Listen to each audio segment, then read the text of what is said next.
Um trem segue em direção a Chicago quando o capitão Colter Stevens, piloto do exército, desperta completamente confuso dentro de um vagão.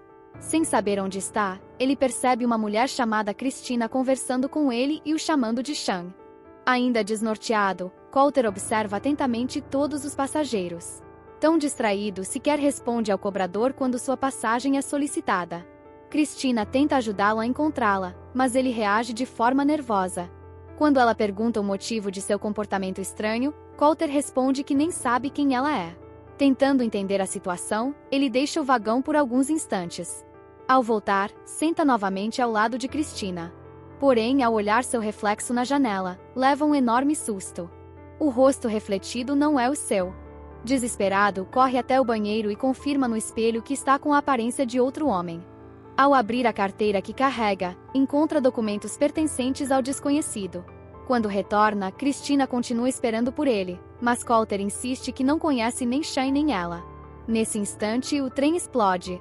Logo depois, Colter desperta preso em uma cápsula metálica. Ainda confuso, ele não entende o que aconteceu. A voz insiste apenas em saber como ocorreu a explosão e de onde ela veio. Em seguida, uma mulher aparece em um monitor. Ela se apresenta como Goodwin e inicia um procedimento para recuperar sua memória. Enquanto conduz o exercício, diversas imagens passam diante dele. Colter tenta se soltar da cadeira, mas aos poucos suas lembranças começam a retornar. Goodwin pergunta seu nome e ele responde corretamente. Pouco depois, o Dr. Rutledge aparece rapidamente na tela. Colter pede para falar com seu pai, mas Goodwin ignora o pedido e volta a questioná-lo sobre a bomba. Ela explica que o fato de Christina chamá-lo de Sean não tem importância naquele momento. Como ele ainda não identificou o terrorista, será enviado novamente aos mesmos 8 minutos antes da explosão. Convencido de que tudo é uma simulação, Colter exige respostas, mas Goodwin apenas reforça sua missão: encontrar a bomba e descobrir quem a plantou. No instante seguinte, ele desperta novamente dentro do trem. Christina comenta que pediu demissão do emprego e pretende prestar vestibular para direito. Enquanto conversa com ela, Colter percebe que todos os acontecimentos estão se repetindo exatamente como antes. O som da lata de refrigerante sendo aberta, a mulher derramando café e cada detalhe do trajeto. Ainda acreditando estar em uma simulação, ele inicia o cronômetro do relógio para medir os 8 minutos e começa a observar todos os passageiros. Ao lembrar que a explosão aconteceu atrás dele, corre até o banheiro e revira o local. Depois de uma busca cuidadosa, percebe que a saída de ventilação foi aberta. Ao retirar a grade, encontra a bomba escondida. Sem tocá-la, tenta falar com Goodwin, imaginando que ela possa ouvi-lo e orientá-lo a desarmá-la. Como não recebe resposta, decide descobrir quem é o responsável. Voltando ao vagão, anuncia que faz parte da segurança ferroviária e ordena que todos desliguem seus aparelhos eletrônicos por causa de uma ameaça. Os passageiros não acreditam. Ao notar um homem usando um notebook, Colter fecha o computador à força e o agride violentamente, quebrando sua mandíbula. Christina corre para ajudar o passageiro, enquanto Colter afirma que ninguém ali é real. Antes que possa fazer qualquer outra coisa, o trem explode novamente. Ele desperta outra vez na cápsula. Goodwin pede que respire fundo e confirme se encontrou a bomba. Colter responde que sim, mas exige conversar com Rutledge. Ainda acreditando que estava no Afeganistão apenas 2 dias antes, fica chocado ao descobrir que, na verdade, já se passaram 2 meses. Depois de responder às perguntas sobre o explosivo, Goodwin revela que aquilo não é uma simulação. O trem realmente explodiu naquela manhã e todos os passageiros morreram. Como as autoridades acreditam que um novo atentado acontecerá em breve, Colter precisa descobrir quem foi o responsável. Ela explica que Sean Fentres morreu na explosão e que, de alguma forma, Colter está revivendo seus últimos 8 minutos através dele. Mesmo sem entender como isso é possível, informa onde encontrou a bomba. Goodwin acrescenta que ela era acionada por telefone celular e que a explosão foi sincronizada com a passagem de um trem de carga para aumentar a destruição. Isso significa que o terrorista precisava permanecer próximo para acionar o detonador no momento exato. Por isso, ela orienta Colter a observar cuidadosamente todos os passageiros e deixa claro que sua única missão é identificar o responsável. Logo depois, ele retorna mais uma vez ao trem. Pouco depois, uma mulher derrama café, repetindo exatamente o que aconteceu antes. A naturalidade de todos faz Colter começar a acreditar que aquelas pessoas podem ser reais. Na tentativa de encontrar um suspeito, ele pergunta ao cobrador se alguém está agindo de forma estranha. O homem responde que o único passageiro suspeito é o próprio Coulter. Sem desistir, ele pede para Christina brincar de apontar possíveis terroristas. Ela entra na brincadeira e comenta que ele conhece muito melhor aqueles passageiros do que ela, já que viaja com eles todos os dias. Enquanto observa o vagão, Coulter percebe um homem saindo do banheiro. Christina faz uma piada, lembrando que a única outra pessoa que havia saído dali antes era o próprio Coulter. Aquilo chama sua atenção. Ele revira os pertences de Sean e encontra apenas um caderno com o nome de Christina anotado. Ao chegarem à estação, pede que ela espere do lado de fora e segue o homem até o banheiro. Lá, invade uma cabine ao ouvi-lo passar mal, deixando o desconhecido completamente desconfortável. Mesmo depois que ele sai, Coulter continua seguindo cada um de seus passos. Os dois chegam a um banco da estação, onde Coulter pede para usar seu celular. O homem se recusa e tenta ir embora. Coulter o segura e exige ver o aparelho. Nesse instante, o trem explode novamente. Na tentativa seguinte, Coulter volta a perseguir o mesmo suspeito. Durante a confusão, acaba sendo empurrado para os trilhos e morre atropelado por um trem. Ao despertar na cápsula, percebe que algo está errado. A comunicação com a equipe falha, o ambiente começa a congelar e vários sistemas se desligam. Na sala de controle, técnicos avisam que Coulter está em perigo. Goodwin e Rutledge tentam restabelecer o contato, enquanto ele consegue religar parte da energia da cápsula usando uma caixa de ferramentas. Pouco depois, a comunicação retorna. Rutledge revela que foi o criador do Source Code responsável pelo projeto. Coulter afirma que conseguiu salvar uma passageira, mas Goodwin pesquisa seu nome e confirma que Christina morreu na explosão daquela manhã. Rutledge explica que o Source Code não é uma máquina do tempo. Trata-se de uma tecnologia capaz de acessar os últimos 8 minutos da memória de uma pessoa morta, criando uma realidade baseada nessas lembranças. Coulter revive aqueles momentos através de Sean Fentress. Mesmo assim, ele insiste que conseguiu alterar acontecimentos. A conversa é interrompida quando a equipe revela que existe uma ameaça ainda maior. As autoridades acreditam que um segundo atentado será realizado em Chicago com uma bomba radioativa. Se Coulter identificar o terrorista do trem, será possível impedir um novo ataque. Antes de enviá-lo novamente, Goodwin informa que existe uma pistola escondida no trem e autoriza o uso de força letal.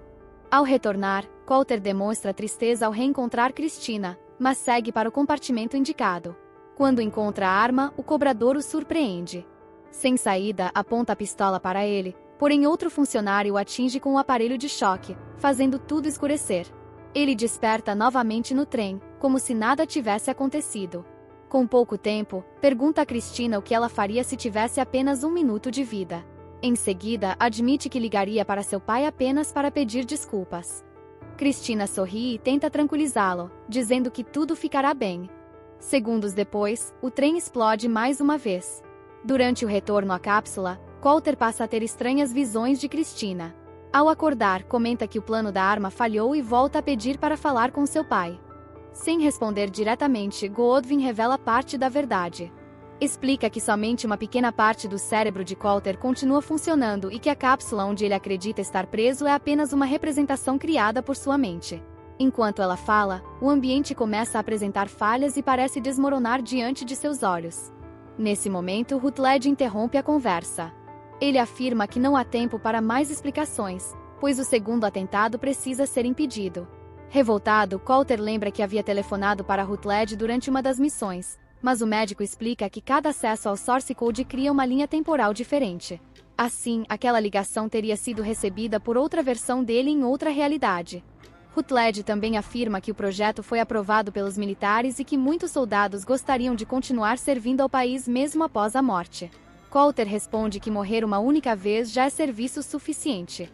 Mesmo assim, Rutledge promete que, se ele concluir a missão, tudo finalmente terminará. Em seguida, passa a enviá-lo repetidas vezes ao trem, sem descanso, até que consiga identificar o terrorista. Exausto, Coulter diz que não suporta mais continuar.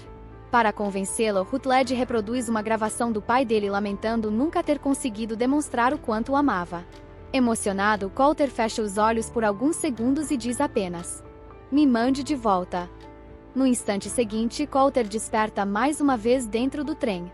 Desta vez, vai direto ao banheiro, retira o celular usado como detonador da bomba e liga para o único número registrado no aparelho. Um homem atende. Desconfiado, Coulter senta ao lado dele, aponta discretamente a arma e afirma que ele não matará mais ninguém. Assustado, o homem diz que apenas falava com a esposa. O passageiro manda que ele ligue para o mesmo número. Por alguns segundos, nada acontece. Então, um telefone começa a tocar do lado de fora do vagão. Percebendo o erro, Coulter pede desculpas ao homem inocente e sai correndo atrás do verdadeiro dono do aparelho.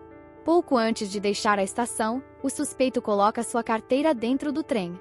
Ao pegá-la, Coulter finalmente descobre sua identidade. Seu nome é Derek Frost. As portas se fecham. Sem pensar duas vezes, Coulter aciona a alavanca de emergência, abre as portas e salta do trem em movimento. Logo avista Derek entrando em uma van branca. Mostrando o celular usado para detonar a bomba, Coulter o acusa de ser o responsável pelo atentado. Derek finge não conhecer o aparelho, mas ao abrir a porta da van, Coulter encontra uma segunda bomba escondida no interior do veículo.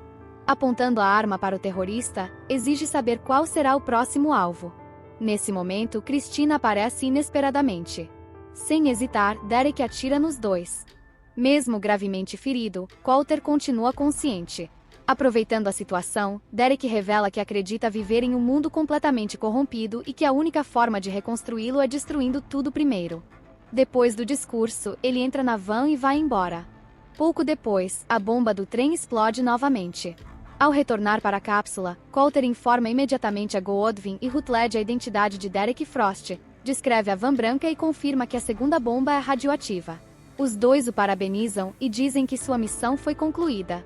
Enquanto isso, o exército localiza e prende Derek antes que ele consiga realizar o segundo atentado. Mesmo assim, Coulter faz um último pedido. Ele quer voltar mais uma vez ao trem para tentar salvar todos os passageiros antes que seu suporte de vida seja desligado. Rutledge recebe autorização de seus superiores para prosseguir com o projeto, enquanto Goodwin retorna para conversar com Coulter.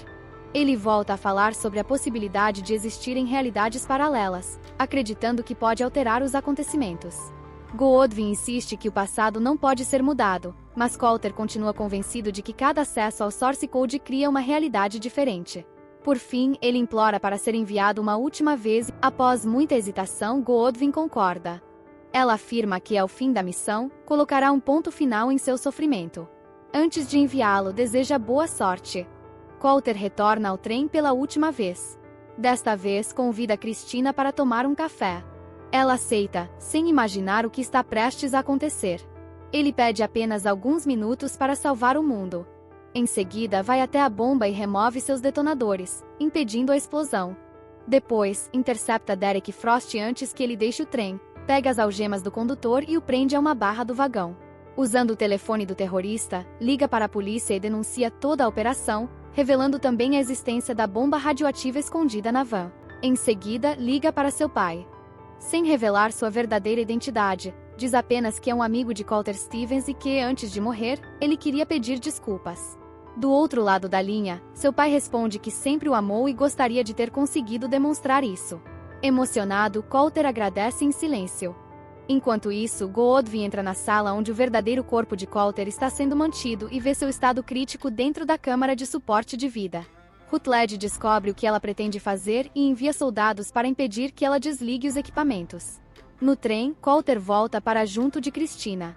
Faltando menos de um minuto, pergunta o que ela faria se aquele fosse seu último instante de vida. Ela responde que faria cada segundo valer a pena. Os dois se beijam.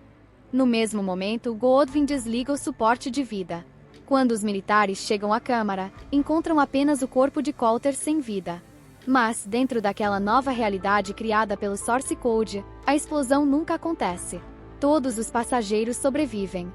Coulter olha para Christina e diz que tudo ficará bem. Se gostaram do vídeo, deixem aquele like e se inscrevam no canal. Até a próxima!